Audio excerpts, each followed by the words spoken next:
and welcome to Distant Echoes, Mexico episode 20, 10 Days, 12 Years. In our last main episode, we talked about the events and factors leading up to the Pueblo Revolt, such as the encomienda system, repartimiento system, ongoing church-state conflict, plagues, and famines. In addition to that, we talked about earlier plots, such as those of Esteban Clemente. Finally, we introduced Pope and laid out the initial plan for the revolt itself. As a side note, with how everything is currently laid out, episode 23 or 24 will be our next Q&A episode. So if you have any questions, it's best to get them in now, as you have about 2 months until then. Picking up where we left off, many among the Pueblos were split on the subject of revolt.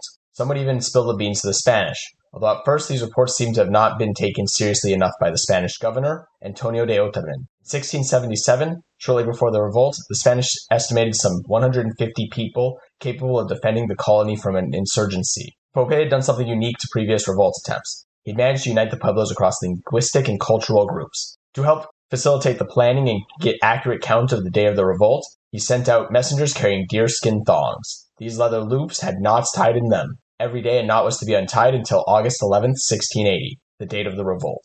On August 9th, 1680, 2 runners would be captured after being delayed at the Tano Pueblos with these thongs and brought in for questioning. The 2 runners had been tasked with delivering these thongs to the Tano Pueblos. When put to the test, they admitted everything, from Quesel's Pueblos Spaniards in the Kingdom of New Mexico. Quote, what had gotten into the Pueblos? Otamin demanded. The 2 runners were too young to know, offering only that their elders had held many juntas. It was, however, common knowledge among their people that word had come from the distant north, from a representative of the Pueblo savior god, Poseyume, urging annihilation of the Spaniards and threatening death to Pueblos who failed to comply. This representative, if the interpreter heard the young Tewas correctly, was very tall, black, and had large yellow eyes, and everyone feared him greatly. The speakers would have associated a dark personage from the north either as a mythic being from the Tewas creation story, while their listeners conjured up a wholly European image of the devil. End quote. The next day, Pedro Hidalgo rode into Santa Fe from Tesuque. He had gone to assist the friar with mass, only to find the Pueblo abandoned. With some searching, they found some of the people from the Pueblo heading to the mountains, many of them painted with war paint. Hidalgo was told to ride around the ridge, while the friar went to confront the people. While the friar's exact fate wasn't known at the time, the people would later emerge from the ravine they had entered, some covered in blood, and the friar was nowhere to be seen. Hidalgo decided to make himself scarce, despite Tewa attempts to stop him. He managed to make his escape back to Santa Fe with word of the brewing revolt. Time to wait was over. With the plot found out, the Pueblos only had one choice now: strike while the Spanish were still on the back foot. This one action would begin the bloodletting that had been held back. According to the traditional story, the Pueblos would rise up as one, slaughtering any Spaniard they met in their path. This isn't exactly true. Some Puebloans would try to save the Spaniards around them. Some Spaniards would join with the Pueblos instead. At its core, this war was more about what culture the person followed than their ethnic background. Were you a Pueblo or were you a Spaniard? While the Spanish's reckless exploitation had goaded action earlier, years of hardship had created a population primed for revolt. The Spanish had even assisted in making this revolt successful by imagining a single kingdom of all Pueblo Indians, and had regularly conveyed this message. They had brought Puebloans from different Pueblos together as auxiliaries for joint campaigns as well. In the end, Esteban Clemente's vision of a holy war had arrived and the Spanish were to be driven out. The first few days of the revolt would cause terror around the city of Santa Fe. By August 14th, 500 Tewas were ransacking the area around Santa Fe as they set for a siege, and the refugees from the surrounding area that had survived the bloodletting poured into the capital with their livestock. Some of the fighters, such as one named Juan, didn't look traditionally Puebloan in their choice of arms. They came on horseback, armed with an arquebus, sword, dagger, and cuera. The Spanish had taught the Pueblos how to fight like them.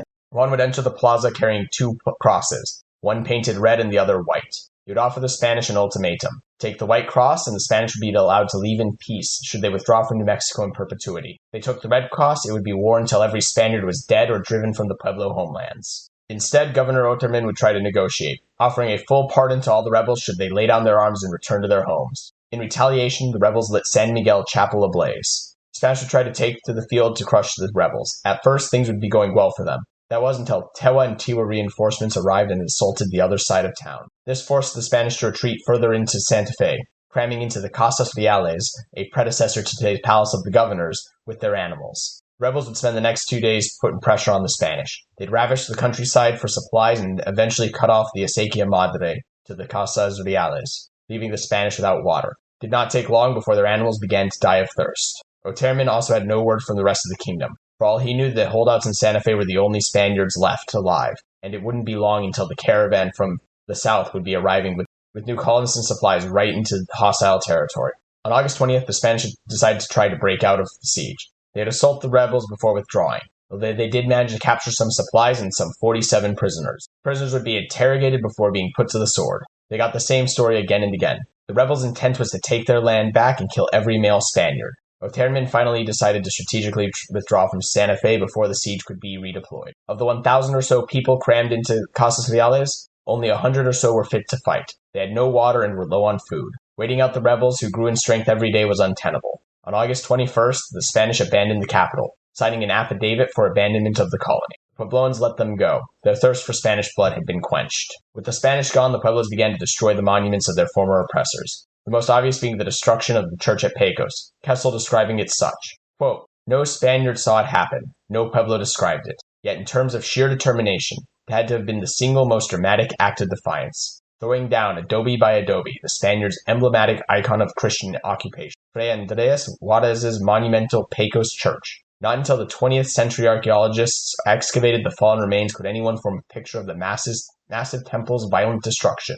End quote. He would also provide this account from a prisoner in 1681. Quote, "The said Indian, El Pope, came down in person, and with him El Saca, and El Chato from the Pueblo of Los Taos, and other captains and leaders, and many people who were in his train. And he ordered in all the pueblos to which he passed that they instantly break up and burn the images of the Holy Christ, the Virgin Mary, and other saints, the crosses, and everything pertaining to Christianity, and that they burn the temples, break up the bells, and separate from the wives whom God had given them in marriage, take those whom they desired." End quote.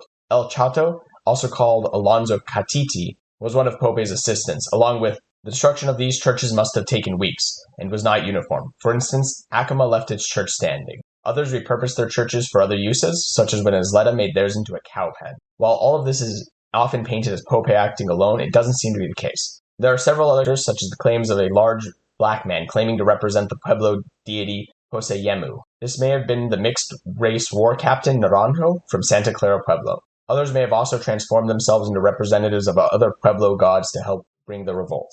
Pope was depicted as thoroughly Spanish in his victory, with a procession through the pueblos demanding tribute and decrees. At least one feast at Santa Ana, Pope parodied a toast to a fellow leader as though this fellow leader were the Father Custos. Meanwhile, for on their trek south, the governor would encounter another group of Spaniards that had taken refuge at Isleta Pueblo. This was led by Lieutenant Governor Alonso Garcia, although Garcia may have already begun to move south to El Paso by the time Otermin caught up to him. Both of them had thought that the others were dead and that they were alone until they met up. It's also possible that once he heard of the governor's escape, he may have moved north to rendezvous. The trek south was brutal. Many would die along the way, such as one Ana Robledo, who was buried beneath a Robledo peak near Las Cruces. Doña Ana County in New Mexico today is named after her.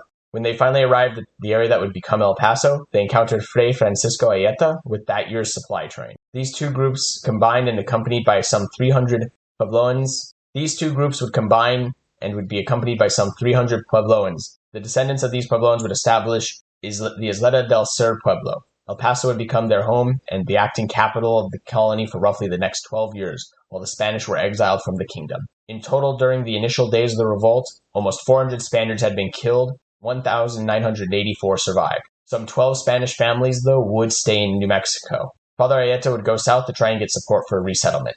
Meanwhile, some colonists decided it was time to call it quits and continued south in search of greener pasture. While the Spanish planned their return to New Mexico, let's talk about what made the Pueblo Revolt successful. The timing of the revolt was one of the many things that made the revolt successful. Previous revolts had usually planned for spring, a time of scarcity. Instead, the Pueblos waited until summer, when the harvest was soon. This would help them catch the Spanish unaware.